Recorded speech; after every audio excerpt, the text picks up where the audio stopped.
Felicitări Moldova, felicitări Maia Sandu, felicitări PAS, felicitări moldoveni. Moldova a dat o lecție despre cum ar trebui să voteze românii din diaspora. A dat o lecție celor din diaspora și o lecție celor din țară. Aur, în Republica Moldova a luat, ghiciți cât? 0,1%. Da. Iar partidul Maia Sandu, PAS, a obținut majoritatea în Parlament. Deci chiar nu are nevoie de nicio coaliție cu niciunul dintre partide. Va avea peste 51 de mandate, cât îi trebuie ca să formeze o majoritate. O dedicație specială pentru rusofili ruși și alți peruși. Mai rusule, nu spera, Moldova nu e a ta, Nistrule, Nistrule, drag. Nu a fost și nici n-a fi, câte lume o mai trăi, Nistrule, Nistrule, drag. Ia-uzi! Nu a fost și nici n-a fi, neamul meu cât va trăi, Nistrule, Nistrule, drag. Atât. Bun de reținut și discutăm astăzi subiectele principale ale discuției, ale analizei noastre de astăzi. Alegerile din Republica Moldova, partidul lui Maia Sandu câștigă majoritatea în nou Parlament. O să vă arăt și cum arată configurația până la momentul realizării acestui material. Trump a autorizat atacuri la distanță împotriva Rusiei, spune Keith Kellogg. J.D. Vance spune SUA discută cererea Ucrainei de a avea rachete Tomahawks. Decizia aparține lui Trump. Să vedem ce o să le dea Trump. Nou atac ucrainean cu drone împotriva unei fabrici rusești, Electrodetal. Este, cum se zice, cireașa de pe tortul rusesc sau o fabrică foarte, foarte mândria Rusiei, o fabrică care servește complexul militar-industrial, producând niște arme de înaltă precizie. Rușii spun o altă defecțiune tehnică în Briansk. Zelenski spune Rusia folosește avioane cisternă pentru a lansa drone în țările europene. Agențiile media au identificat 13 comandanți ruși implicați în crimele de la Bucha. Vedem despre cine și ce este vorba în materialul de astăzi. La final vă prezint hărțile Institutului pentru Studiul Războiului, cât și ale celor de la Deep State. Alegerile din Republica Moldova, partidul Maia Sandu câștigă majoritatea. Vedem aici distribuția. Dintr-un total, la momentul acela era 47,7, dar deja s-a ajuns undeva la 49, eu sper că la 90% din voturi numărate, eu sper că la final o să se ajungă la peste 50%, plus redistribuiri. Eu zic că Maia Sandu va avea mai mult de 51 de parlamentari și PAS-ul vor avea majoritate în Parlament. Astfel că Moldova ține traiectoria europeană și dă o lecție multor deștepți, multor așa ziși patrioți din România. Trump a autorizat atacuri la distanță împotriva Rusiei, spune Keith Kellogg, care ne amintește că președintele american Donald Trump a autorizat atacul la distanță ale Ucrainei împotriva Rusiei.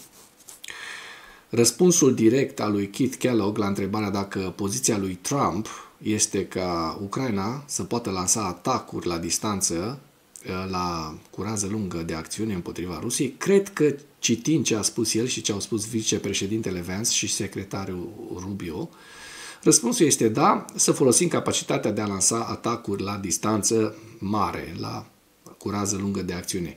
El a adăugat de asemenea că nu există așa ceva ca un sanctuar. Nu există un asemenea lucru precum un sanctuar rusesc, pentru că rușii aveau impresia că trăiesc într-un sanctuar, într-un acvariu în care nimeni nu poate să tulbure apele. Iată că, se pare, vom vedea, vor fi tulburați. Și vedem aici postarea postarea despre care este vorba, Keith Kellogg, reamintind că președintele ucrainean Volodymyr Zelensky, în timpul întâlnirii sale cu Trump, a solicitat transferul rachetelor Tomahawk, care au o rază de acțiune de până la 2500 de kilometri de la Kiev. Potrivit trimisului special, nu a fost luată încă nicio decizie în această privință, dar Vance spune și el, SUA discută cererea Ucrainei de a avea Tomahawk, rachete Tomahawk. Decizia aparține, așa cum știm, lui Trump, citând interviul lui Vance cu Fox News, în care Vance a declarat că furnizarea de rachete, de fapt este traducerea corectă, Tomahawk, Ucrainei, este o chestiune asupra căreia decizia finală va fi luată de către președintele american Donald Trump. Președintele va face ceea ce este în interesul superior al Statelor Unite ale Americii. Aceasta este forța motrice din spatele deciziilor sale în domeniile politice externe și de apărare. Vicepreședintele american a declarat că suntem în negocieri pe această temă privind rachetele Tomahawk chiar acum. Și vedem o altă defecțiune tehnică în Breansk. În Breansk, acolo unde rușii au o fabrică, Electrodetal se numește fabrica, mândria Rusiei, mândria complexului militar industrial rusesc, care produce componente, părți pentru tot felul de arme pe care, și sisteme de navigație pe care Rusia le produce în războiul său împotriva Ucrainei. Sunt folosite aceste echipamente și aceste arme de înaltă precizie. Și se spune, ce coincidență, întreprinderea care continuă să producă pentru mașinăria de război a lui Putin, tocmai s-a întâmplat să aibă niște probleme neașteptate. Și vedem problemele neașteptate. Incendiu la această întreprindere. La cât mai multe astfel de incendii în întreprinderile rusești care produc armament, bineînțeles. Că nu avem treabă cu întreprinderile care produc sucuri sau bomboane. Volodymyr Zelensky spune, Rusia folosește avioane cisternă pentru a lansa drone în țările europene. Este deosebit de important că sancțiunile afectează puternic comerțul energetic rusesc și întreaga infrastructură a flotei de petroliere a Rusiei, spune Zelensky. Mai mult, există acum informații din serviciile secrete conform cărora rușii folosesc avioane cisternă pentru a lansa și controla drone pe care le lansează împotriva țărilor europene. Aceasta este o dovadă în plus că Marea Baltică și alte mări ar trebui închise, în aceste mări ar trebui închise petrolierele rusești și ar trebui să nu li se permită să mai intre, cel puțin flotei din umbră. Zelensky a menționat de asemenea că Ucraina mizează pe pași ferm din partea Statelor Unite ale Americii. Am discutat cu președintele Trump despre ce ar putea împinge cu adevărat Rusia să-și schimbe poziția și să oprească războiul. Lumea are instrumente care poate aduce cu adevărat pacea, a spus Zelensky. Iată și o informație destul de interesantă, pentru că avem și fețele acestor criminali de război. Agențiile media au identificat 13 comandanți ruși implicați în crimele de la Bucha. Da? Îi vedem aici pe acești comandanți, acești corifei ai Imperiului Rus, Imperiul Rus continuator al Imperiului Mongol, pentru că se comportă exact la fel ca și Imperiul Mongol. La fel de cruz, la fel de nemiloși, la fel de criminali, la fel de hoți puși pe prăduială și pe jaf. Ziarul britanic The Sunday Times a publicat informații despre 13 comandanți ruși acuzați de crime de război la Bucha la începutul anului 2022. Identitățile comandanților au fost stabilite de avocați și anchetatori independenți folosind informații open source, iar toate cele 13 persoane au fost confirmate de către autoritățile ucrainene. 8 nume au fost verificate de către biroul procurorului general al Ucrainei și confirmate prin notificări oficiale de suspiciuni emise de către Kiev, ca pas preliminar către o posibilă urmărire penală formală în instanțele locale și la Curtea Penală Internațională. 5 persoane au fost identificate prin notificări emise împotriva subordonaților lor, comparate cu înregistrările militare rusești disponibile publicului. Acești ofițeri nu au notificări individuale de suspiciuni. Publicația notează că peste 80 de soldați aflați sub comanda lor comună au fost deja identificați oficial ca suspecți la crimele de la Bucha. Mulți alții au fost implicați, dar identificarea lor nu a fost încă stabilită. Numele suspecților comandanți au fost confirmate pe baza informațiilor furnizate de specialiștii de la Fundația Juridică Global Rights Compliance. Și îi vedem în această imagine, luați așa la puricar la rând. Eu sper să răspundă acești criminali de război, exact așa cum au răspuns naziștii. După încheierea celui de-al doilea război mondial a fost acel celebru proces de la Nuremberg, în care au fost puși sub acuzare foarte mulți, nu doar comandantul șef și, mă rog, ceilalți care erau în jurul lui Hitler, ci au fost puși sub acuzare toți cei care au săvârșit crime de război, au fost documentați și au fost găsiți vinovați de aceste crime de război, și de Holocaustul care s-a întâmplat. Iar o parte dintre ei au reușit să fugă în America Latină, dar majoritatea au fost prinși și pedepsiți. Mulți dintre ei cu pedeapsa capitală. În fruntea listei se află general-colonelul Alexander Chaiko, comandantul districtului militar estic la începutul războiului din Ucraina. Înainte de numirea sa, el a comandat forțele rusești în Siria, unde a produs alte crime de război, unde a fost sancționat de Marea Britanie pentru că a ordonat atacuri asupra spitalelor, ce vă spuneam, și a școlilor din Idlib, care au ucis 1600 de civili. Deci acești criminali de război nu pot continua să fie lăsați să zburde pe câmpii și de-aia eu zic că Statele Unite ale Americii trebuie să dea dreptul Ucrainei de a lovi ținte de pe teritoriul Rusiei, astfel încât să poată să-i vizeze și pe acești criminali. Unul dintre comandanții de nivel mediu a fost Sergei Ciubarâtkin, acum general-major, care la acea vreme raporta direct lui Chaiko. El este el comanda divizia 76 aeroportată a Gărzii, partea districtului militar de est. La fel ca Chaiko, el a servit în Siria susținând dictatura lui Bashar al-Assad.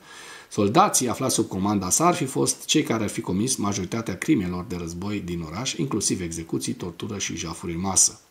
Chaiko și Ciubarkin au fost acuzați de crime de război. Subordonat lor era Artem Gorodilov, comandantul care conducea regimentul 34. Nici o notificare de suspiciune n-a fost emisă asupra lui Gorodilov, dar sursele SBU au declarat că el crede că a fost complice la crimele subordonaților săi. O analiză a documentelor juridice ucrainene a relevat că trupele sale aflate sub comanda sa au fost acuzate de comiterea a cel puțin 40 de crime de război în timpul ocupației de o lună a Bucei.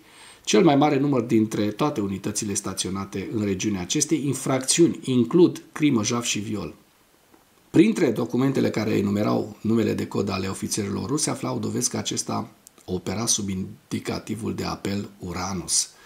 Locotenent colonelul Astabet Omurbekov, ce nume au ăștia, probabil Astabet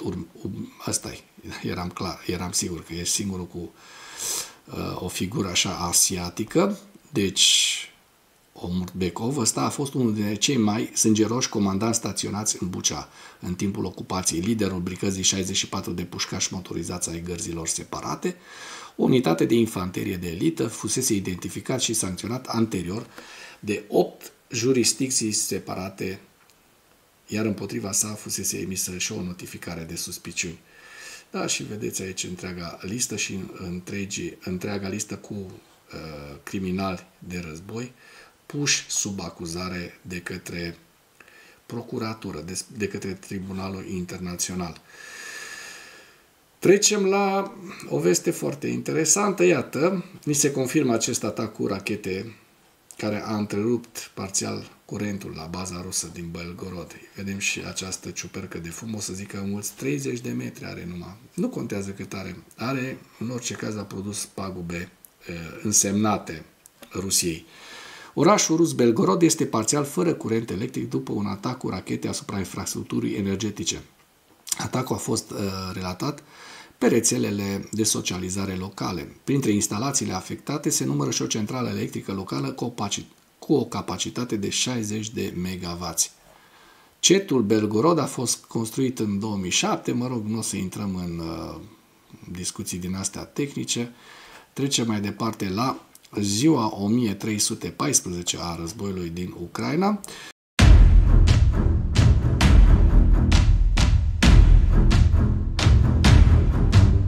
Și vedem că în ultimele 24 de ore rușii au pierdut 1080 de militari, 7 tancuri, 53 de piese de artilerie, un lansator de rachete, un mijloc de apărare antiaeriană și ucrainenii au reușit să doboare 617 drone și 43 de rachete în urma celui mai sângeros atac și celui mai mare atac comis, o crima de război de ieri, comisă de Rusia împotriva Ucrainei, cel mai sângeros atac din această lună, pentru că au fost atacuri mai mari și cu pierderi mult mai mari civile din partea ucrainenilor anterior, din păcate. Și vedem aici lista cu toate pierderile rusești, atât de la începutul invaziei din februarie 2022, în prima coloană, cât și în paranteză în ultimele 24 de ore.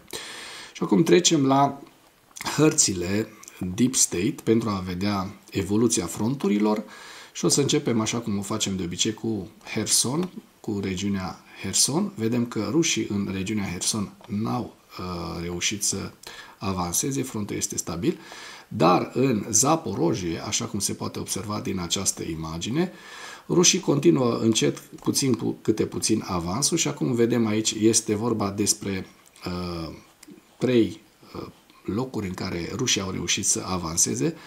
Eu zic că este un avans de maxim, aici este un avans foarte mic, așa cum se poate observa.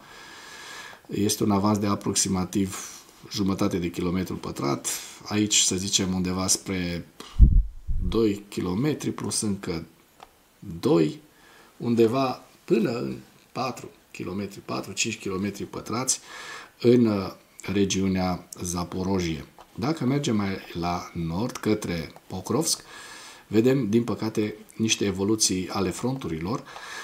Rușii au reușit să avanseze la sud de Pokrovsk, către Perșe Travna și Troianda. Vedem aceste două localități, mărim un pic ca să le vedem, dar dacă ne uităm așa ca avansul este undeva la maxim 2 km, deci nu este un avans foarte mare. În restul regiunii Pokrovsk, așa cum se poate observa, rușii nu au reușit să aibă avansuri, ceea ce este un lucru îmbucurător. Deci nu este un avans mare. În Ceasov Iar și în, așa cum se vede în zona Kupianskului, n-au fost modificări ale fronturilor. Iar dacă dăm un ochi pe Vovchansk și, așa cum veți vedea, și pe nord, în nord către regiunea Sumy, Kursk, vedem că rușii în continuare sunt ținuți la respect în aceste zone. N-au existat modificări ale fronturilor. Și acum trecem la evaluarea campaniei ofensive rusești la data de 28 septembrie, în viziunea Institutului pentru Studiul Războiului, slide care va fi prezentat cu ajutorul tehnologiei AI. Forțele ruse au efectuat al treilea cel mai mare atac combinat cu rachete și drone împotriva Ucrainei din războiul de până acum, în noaptea de 27 spre 28 septembrie, cu un total de 643 de proiectile. Forțele aeriene ucrainene au raportat că forțele ruse au lansat 2 rachete aerobalistice Kinjal din spațiul aerian de deasupra regiunii Lipetsk, 38 de rachete de croazieră K-101 din spațiul aerian de deasupra regiunii Saratov, 2 rachete Banderol lansate cu drone din regiunea Kursk și 8 rachete de croazieră calibr din Marea Neagră. Forțele aeriene ucrainene au raportat că forțele ruse au lansat, de asemenea, 593 de drone de tip Shahid, de tip Gerbera și alte tipuri de drone din direcțiile orașelor Kursk, Bryansk și Orel, Milerovo, regiunea Rostov, Șatalovo, regiunea Smolensk, Primorsko-Ahtask, regiunea Krasnodar și au ocupat capul Ceauda și Cașa, în Crimea. Forțele aeriene ucrainene au raportat că apărarea aeriană ucraineană a doborât un total de 611 proiectile, inclusiv 566 de drone, 2 rachete banderol lansate de drone, 35 de rachete de croazieră K-101 și 8 rachete de croazieră calibr. Forțele aeriene ucrainene au raportat că 5 rachete și 31 de drone au lovit 16 locații în Ucraina și că resturi de drone au căzut în 25 de locații.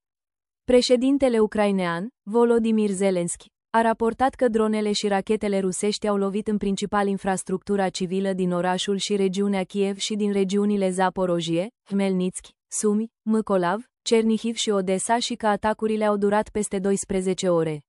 Zelensky a raportat că atacurile rusești asupra orașului Kiev au ucis 4 civili și au rănit cel puțin 40, inclusiv copii.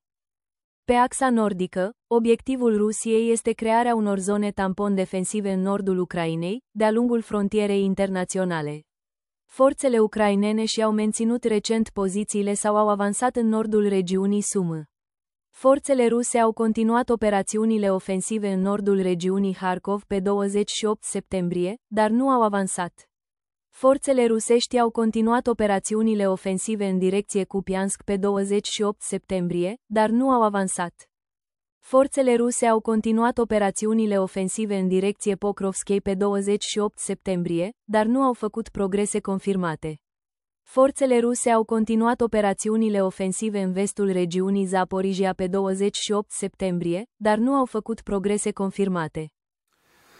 Și cu acest ultim detaliu, mulțumesc tuturor celor care au urmărit până la final acest material, iar dacă ați găsit informații utile în el, nu ezitați să-l distribuiți pentru a ajunge la cât mai multă lume. Mulțumesc mult!